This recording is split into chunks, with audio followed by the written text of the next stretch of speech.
Okay, so just to get a general idea of what the gait cycle looks like, so you can just do some fairly global looks.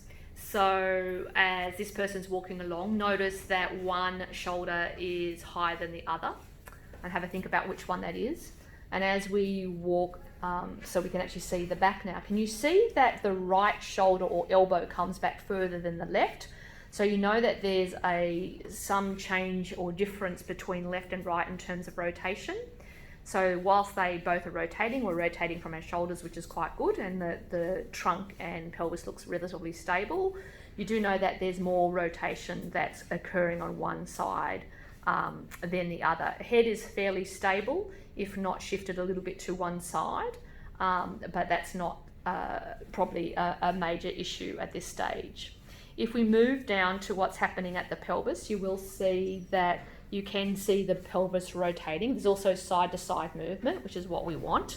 And we also want some stability. So it doesn't particularly look like there's instability where a pelvis, one side is dropping more than the other, but we do have a bit more rotation that we expect between, particularly internal rotation that's happening at the hip level. So if you can maybe just look at what the knees are doing, you'll see that the knees are lapping over each other a little bit. So this sort of indicates there's a little bit more internal rotation occurring at the hips. You can tell a little bit from the creasing of the clothing. So around the front of the hip, you'll actually see increased creasing in that area. And the knees look like they're overlapping a little bit. So this sort of indicates there's a little bit more internal rotation that you would like, and we're not getting full external rotation range through the knee as we're progressing into mid-stance, where you would expect to see more external rotation occurring. If you also look at the knees, you'll notice that there is some genu valgum component. Now this changes a little bit from step to step, but you'll notice that one leg tends to be a little bit more valgus than the other. So part of that is in the way it laps. The knees lap over each other as they're walking, so you have that internal rotation, more component coming from the hips. But if we move down to the feet, then you want to see how much pronation's really happening between the subtalar and the mid-tarsal joint. So in this case, what you will see is there is a pronation occurring.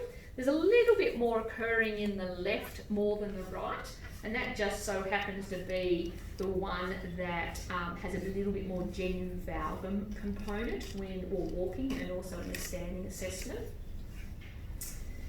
Now, another way that you can pick this up to see what the mid-tarsal joint is doing is also the creasing. So you can see the creasing on the front of the ankle, and particularly on the lateral aspect of the ankle going into the midfoot.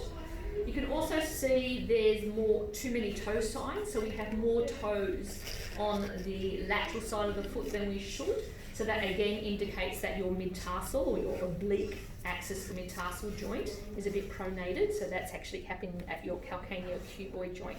And if you remember that's occurring because the subtalar joint is maintaining its pronated position throughout, and it should be really supinating for propulsion.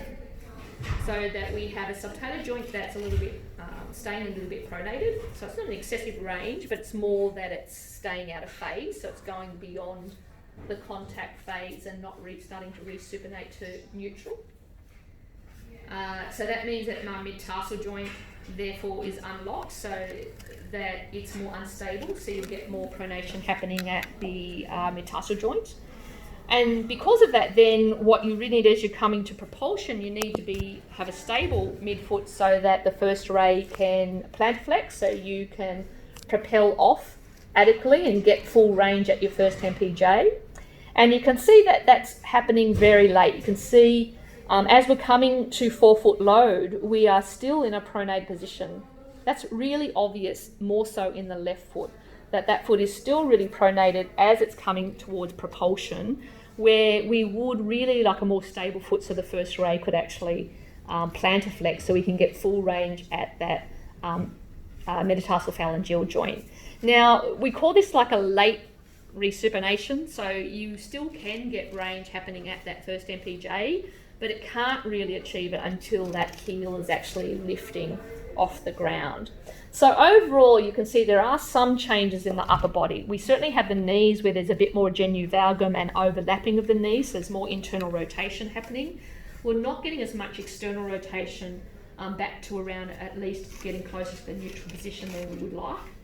This does mean that the load is more medially, so that the subtalar joint's more likely to be a bit more pronated. It's more obvious to see what's actually happening at the mid-tarsal joint. I think a nice clue is that creasing that you can see on the lateral part of the ankle, and going into the mid-tarsal joint, and the too many toe sign. And as we're propelling forward, you can see that as we turn around, you'll see that the first ray is not really plantar flex. It's still in quite a dorsiflex position, which means that the first ray is not getting its full range. And another clue is that you can actually see the hallux nail is pointing up a bit. And that means that there's more range in that IPJ joint, and that spooning is occurring. And that's an indicator that the first MPJ is not working as well as it could as well.